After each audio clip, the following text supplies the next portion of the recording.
The email arrives at 6:47 in the morning. Subject line, offer letter attached. You read it standing in your kitchen, coffee still too hot to drink, and you feel something in your chest loosen that has been tight since graduation. $38,000 a year. You say the number out loud once, just to hear it exist outside your head. You'll remember this morning for the rest of your life, not because of what happens next, but because it's the last morning you believe money is simple. Level 1. $38,000. The badge takes 4 days to arrive. Until then, someone has to walk you through the door every morning, sign you in like a visitor to your own life. You sit at a desk that isn't yours yet, a laptop with someone else's fingerprints still on the trackpad, a chair adjusted to a height that isn't yours, a mug in the cabinet with somebody else's initials on it that you use anyway. Your first paycheck lands, and it's smaller than the number in the offer letter. Nobody told you about that part. Federal, state, the number just shrinks. You do the math in a parking lot on your lunch break, phone calculator open, rent on one line, the number left over on another. You round down instead of up, just to be safe. There's less left over than there should be. There's always less left over than there should be. The rule arrives quietly, the way most of them do. Not from a mentor, not from a book, from a Tuesday. Your manager, 41, tired in a way you don't understand yet, tells you, nobody at this level gets rich, they get stable. You nod like you already knew that, you didn't. You start keeping a mental ledger of small permissions. Can I buy the $7 sandwich or the $4 one? Can I get the oil changed this month, or push it another 2 weeks and hope the noise doesn't get worse? You check your bank app before you fall asleep, and again the second you wake up, like the number might have changed overnight if you just look hard enough.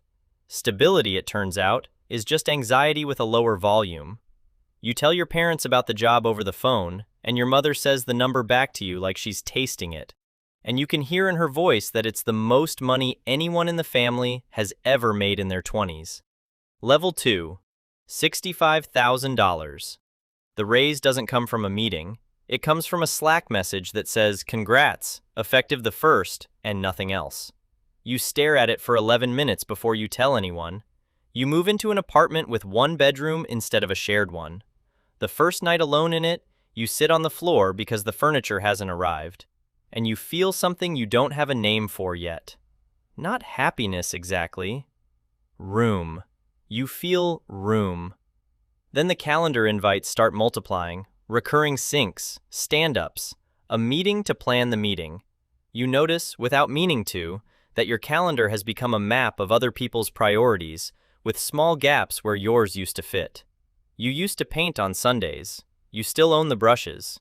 They're in a box under the sink, dried out at the tips, and you tell yourself you'll get to them once things slow down. Things don't slow down. Your old roommate texts about a trip to Portugal. 4 days, split 5 ways, $600 each. You say yes before you check your account, then quietly go back and check it anyway. You can afford it. That surprises you more than it should.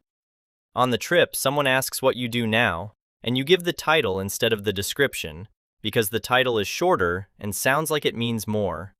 The rule. The raise buys you a better cage, not out of the cage. Nobody says this to you directly. You read it in the shape of your own week. More money, same number of hours you actually own. You start a savings account you never mention to anyone, not because it's a secret, but because saying it out loud would make it feel smaller than it is. Level 3. $95,000. You get the title before you get the desk. Manager appears on your LinkedIn 2 weeks before HR finishes the paperwork. People you graduated with start messaging you differently. A little more careful, a little more curious, like you crossed something they haven't yet. The first time you have to lay someone off, it's over a 15-minute call, a script HR gave you sitting open in another tab so you don't say the wrong thing. Her name is on your screen the whole time. You say, "This decision was above my level," because it's easier than saying the truth, which is that you agreed to it in a meeting 3 days earlier because you didn't want to be the one who pushed back. That night, you don't tell your partner what happened. You say, "Long day," and leave it there. You go to bed at 9 and lie awake until midnight rehearsing a conversation you never had. The rule sits in your chest before it ever reaches your mouth. Management isn't a reward, it's proximity to decisions you don't get to make and consequences you do. Your paycheck now covers things you never budgeted for before. A financial advisor you see twice a year, a car that doesn't rattle at highway speed, a dry cleaner who knows your order without asking. Your old friends start assuming you'll pay for dinner. You start letting them assume it. It's easier than explaining that the number on your paycheck isn't the number that's actually yours. You take a vacation and check your email twice a day anyway, standing on a beach with your phone angled away from your partner so they can't see you doing it. Level 4. $140,000. The letter comes on actual paper this time. A director offer, relocation covered, a city you didn't choose but agreed to anyway, because the number made the choice for you. You fly out for the interview loop, and someone in the airport lounge recognizes your badge color before they recognize your face. You buy a house. The mortgage is $3,400 a month, and you sign the papers with a hand that doesn't shake. Which surprises you, because 6 years ago, $400 of rent felt like a cliff edge. Now $3,400 feels like a Tuesday. But the house is quiet in a specific way. You work from a room in it that has a door that closes, and some weeks the door closes at 7 a.m. and doesn't open again until 8 p.m. Your partner starts eating dinner earlier, alone, and saving you a plate. You find it in the microwave, still warm from the setting, and eat it standing at the counter reading emails on your phone. You notice this before you say anything about it. At a dinner with people 2 levels above you, someone mentions a number, a bonus figure, like it's the weather. Nobody flinches. You flinch internally and hide it behind a sip of wine you don't taste. The rule surfaces in a hallway conversation you overhear but aren't part of. At this level, they stop asking if you can do the job. They start asking if you can be trusted with the company's exposure. You realize the job changed underneath you without an announcement. On your daughter's birthday, you're 40 minutes late because a call ran long, and you catch the last verse of the song, and nobody says anything about it, which somehow feels worse than if they had. Level 5. $220,000. The VP offer comes with a clause you've never seen before. A non-compete, 18 months. A list of companies you're not permitted to work for, even if this one falls apart under you. Your lawyer, a friend of a friend, reads it and says flatly, "This is normal now." You sign it anyway. Your calendar stops being yours entirely. An assistant owns it. You find out about your own Thursday from a message telling you where to be. You fly business class for the first time on the company's dime and fall asleep before the plane leaves the gate.